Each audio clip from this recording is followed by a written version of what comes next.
Hi, 5th graders. Today we are talking about Lesson 12 of the 5th grade textbook, The Structure of the Church Building.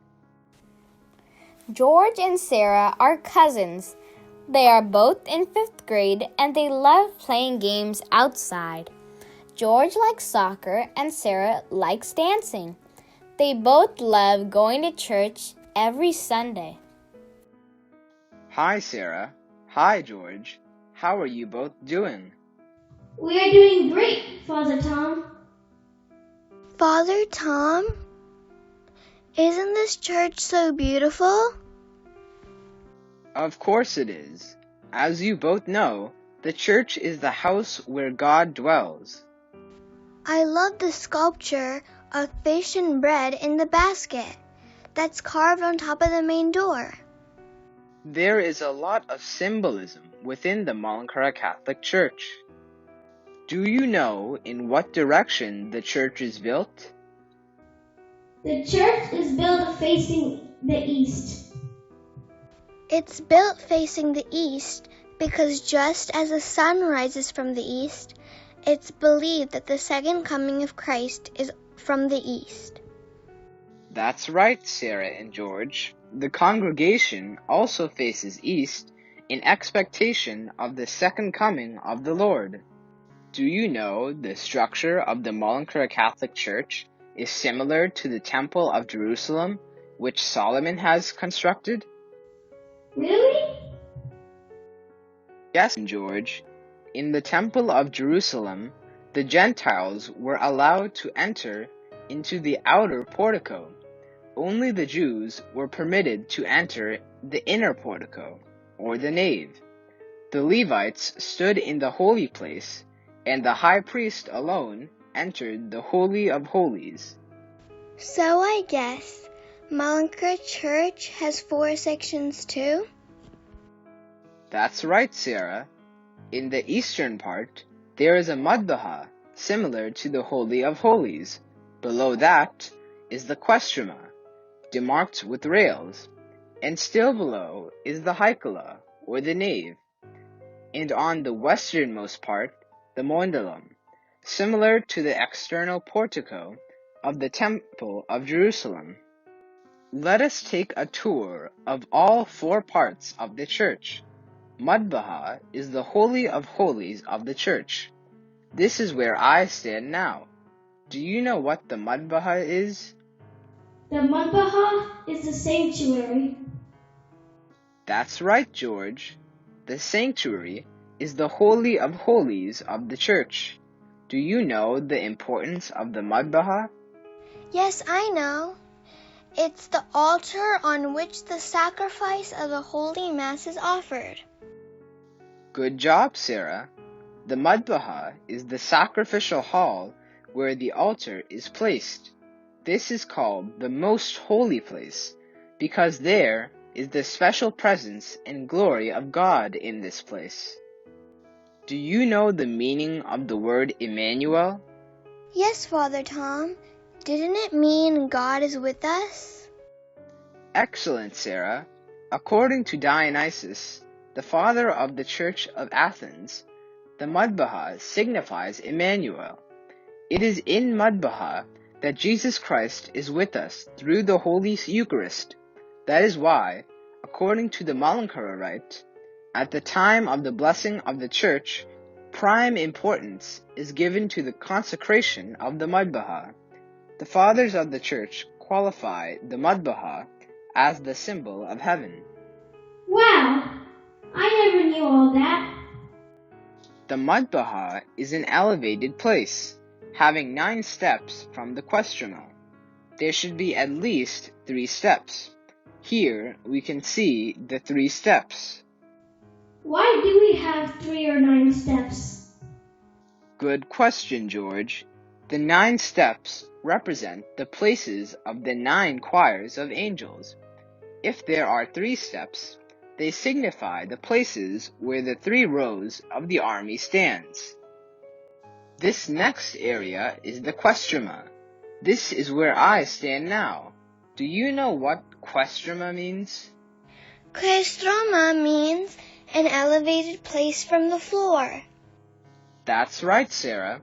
This is the elevated place between the nave and the sanctuary. Since it is separated by rails, it is called in the Malankara Church, place within the rails. The priests and the deacons who do not enter the sanctuary stand here. This is also the place where the choir stands.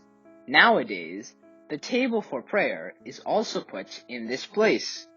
A cross and the Holy Bible are kept there.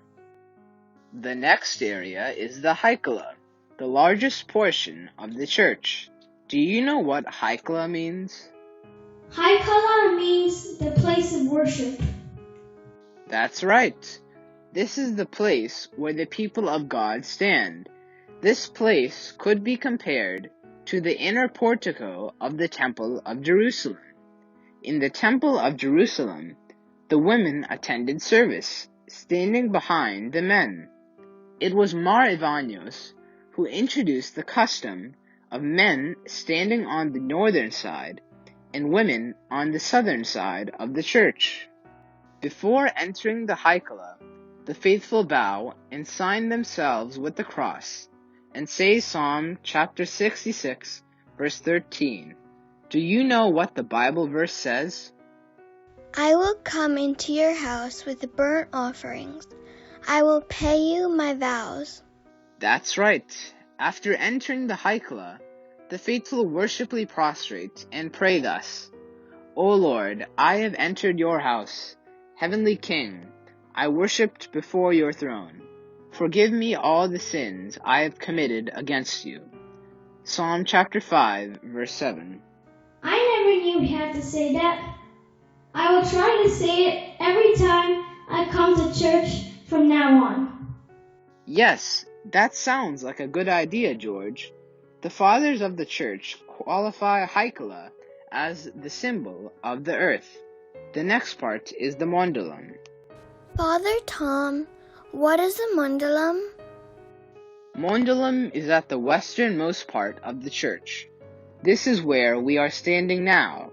It was in this place that in the early church, those who haven't received baptism, the catechumens, the penitents, those under punishment, participants in the prayer of hours, and the participants in the service of the word, the first part of the Holy Mass, have stood. It was in this place that the catechumens studied the faith and prayed. It was also in this place that the church committee assembled to discuss the affairs of the church in ancient times. Today, this place is being used for the reading of the scriptures before the procession around the church. So the four main sections are Madbaha, Questroma, Haikala, and Mondulum. That's correct. Remember, the Mondulum, Haikala, Questroma, and Madbaha exist on gradually elevated place. This elevation indicates the growth from the state of sin to the state of grace. Let's do some questions. Why is the church built facing the east? Describe the construction of the Temple of Jerusalem. Write a note on the Madbaha. What is the importance of the Haikala? Write a short note on the Questroma. What is the significance of the Mondulum?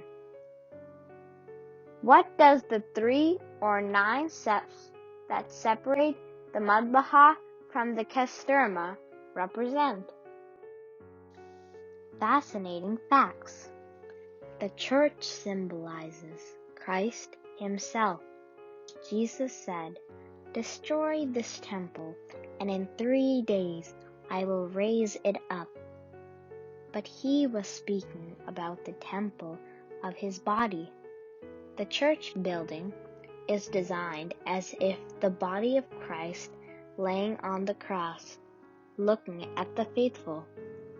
The Madbaha, or Thronos, represents the head of Christ. The westernmost part represents the feet of Christ. The candles represent the eyes of Christ. The table of word, or Evangelion, Messa, represents the mouth of Christ.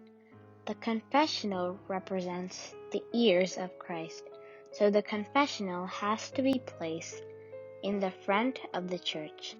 The baptismal font represents the pierced heart of Jesus, opened by spear, and should be placed on the southeast. Let's memorize today's Bible verse. Mark chapter 11, verse 17.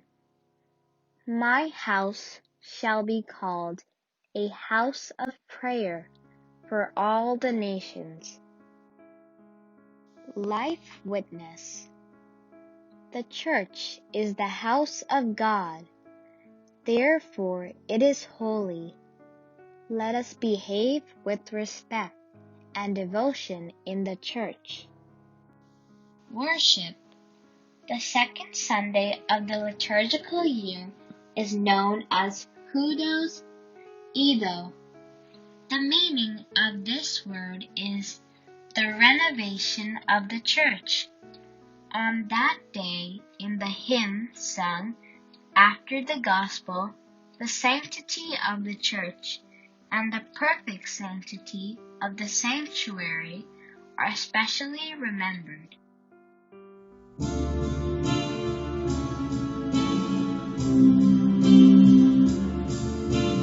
It is for the sanctuary. Indify the sacrifice, fire of God, and subtle sin, as it be, served by fire. In the flames of fire, beware you, praise of God, hallelujah.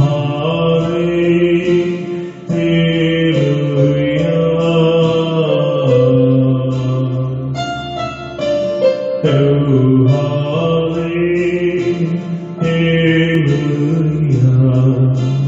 Let the fire consume you. Activity. Label the parts of the church represented by the body of Christ. Hope you learned a lot today, George and Sarah. See you both next week. Yes. Thanks, Father Tom. Now it's time for lunch and ice cream.